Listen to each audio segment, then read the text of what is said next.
Panginoon.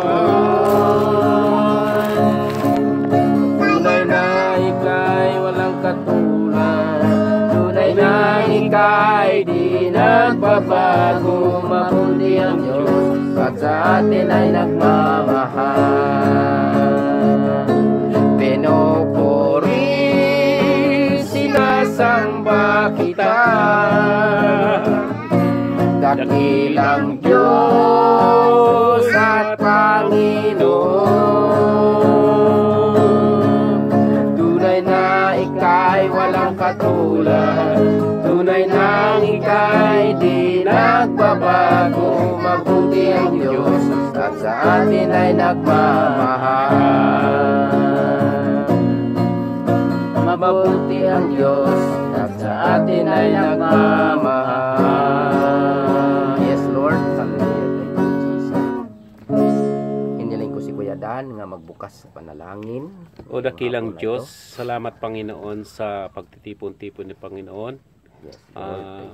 Panginoon, dalangin ko Panginoon na nawa Panginoon ng oras na ito ay napakahalaga po Panginoon na makikinig ng salita bilang pagpapalakas sa isa't isa Panginoon. Salamat po, nawa Panginoon, magkaroon kayo ng pagkakataon na bisitahin ang aming mga puso, damdamin, kaluluwa, upang sa ganun lagi kaming malakas sa lahat ng pagkakataon. Salamat po, ito po ang samot dalangin namin sa pangalan ni Jesus. Amen. Amen.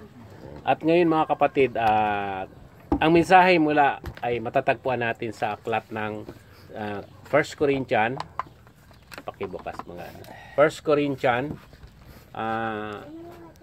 kabanata 15,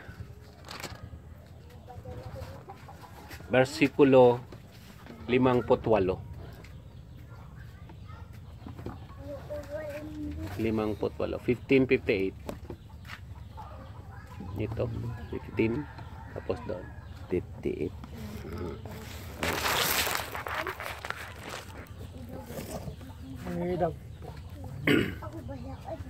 Ay, Ilaw. Sabi po rito, ayun, salamat, may ilaw. Thank you very much. Opo. Very good. Okay. Salamat. Ako na, babasahin ko po. Sige. Makinig po tayo lang mga kapatid, makinig po tayo. Sabi po rito sa 1 Corinthians 15:58, sabi rito, kaya nga mga kapatid, magpakatatag kayo at huwag matitinag. Magpakasipag kayo sa gawain para sa Panginoon. Amen. Yaman alam ninyong di nasasayang ang inyong pagpapagal para sa Kanya. Para sa Kanya. Alam niyo po, bakit ko napili ito? Kasi kailangan po natin ito. Na sinasabi po na ni Apostol Pablo sa taga-Korinto na mga kapatid, sa kabila ng lahat ng mga nararanasan ninyo, mga pighati na naranasan ninyo, sinasabi ko sa inyo, magpakatatag kayo. At huwag tayo matitinag sa lahat ng mga pagsubok na nangyayari sa atin. Maging sa ating pamilya, sa ating personal na buhay, sa pang-araw-araw nating ginagawa.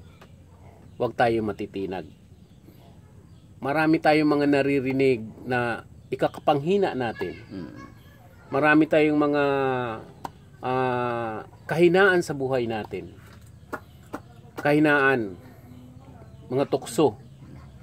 Ngunit sabi niya, ibinigay ko na sa inyo ang lahat ng kapangyarihan para mapagtagumpayan ninyo ito. Ang banal na espiritu na ibinigay niya sa atin. Na siyang nagbibigay sa atin upang tayo makapagpuri sa Kanya, magpasalamat sa Kanya.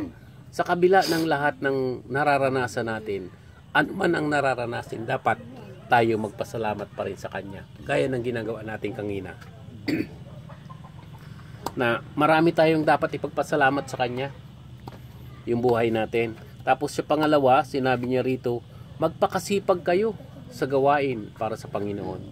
Yung pong magpakasipag kayo, utos po yan sa pangkalahatan ng mga Kristiyano. Na hindi lamang po doon sa kundi sinasabi niya rito pangkalahatan, general po ito, na pag-araw ng linggo, dapat nakaprepare na tayo. yung ihanda natin ang isang mabangong handog para sa Kanya. Offer, sabi niya, 'di ba? Ihandog ninyo ang inyong mga sarili na mabagong handog para sa Kanya. Ano ito? Dapat naka-prepare na tayo. Yung ino-offer natin sa Kanya, yung lahat-lahat na kung binigyan tayo, dapat tayong ibalik natin sa Kanya. Yung para sa Kanya. Bakit? Kailangan para mapalakas natin yung ating samahan, yung pagiging magkakapatid sa Panginoong Hesukristo. Yun ang dahilan kung bakit sinabi ni Apostol Pap, magpakasipag kayo sa gawain para sa Panginoon. Yaman, sabi niya, alam ninyong hindi nasasayang ang inyong pagpapagal. Hindi nasasayang. Yung mga ating mga ginagawa, hindi raw nasasayang.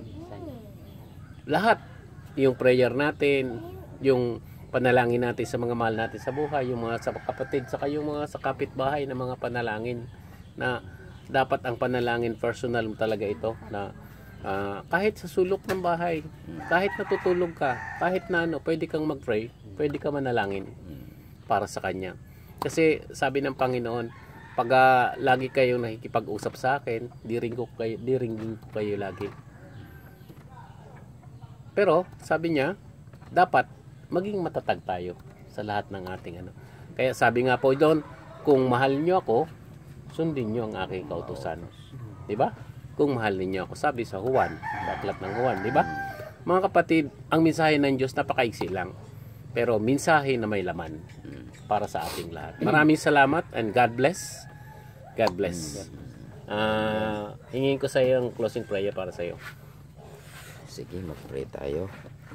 Amang banal, kami po ay nagpupuri, nagpapasalamat Panginoon sa atin ito. Salamat Panginoon sa buong isang linggo sa iyong pag-iingat sa amin. Salamat sa lakas. Salamat sa pag-provide sa mga pangailangan, araw-araw, pinansyal, lalo na po Panginoon sa espiritual na mga pangailangan Panginoon.